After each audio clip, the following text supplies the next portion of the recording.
Un énorme animal fait tomber Karen au sol et commence à l'écraser de tout son poids. Elle lutte, mais elle n'est pas de taille face à un assaillant aussi enragé. Tout s'est passé tellement vite que je me suis retrouvée par terre sans même avoir le temps de réfléchir.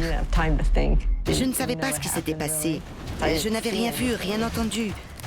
J'avais juste senti un choc, quelque chose qui m'avait fait tomber. J'étais à plat ventre, la tête tournée vers la gauche. J'ai levé les yeux et tout ce que je pouvais voir, c'était les pattes de l'animal. C'était celle d'un orignal. L'orignal est le plus grand et le plus lourd de tous les cervidés. Il peut mesurer jusqu'à 2 mètres de haut et peser près de 700 kilos.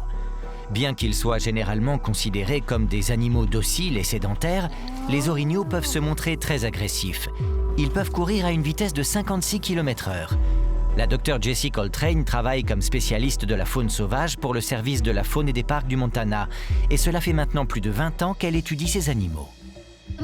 Les orignaux ne sont pas des prédateurs, ce sont des herbivores. Donc, d'un point de vue comportemental, les orignaux sont les proies de nombreuses espèces.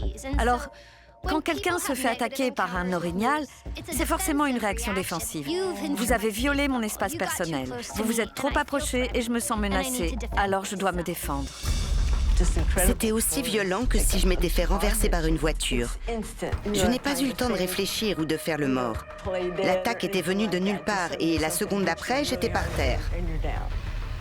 Il est très rare qu'un orignal aille jusqu'à tuer un être humain, mais il est capable de lui infliger de graves blessures. Non!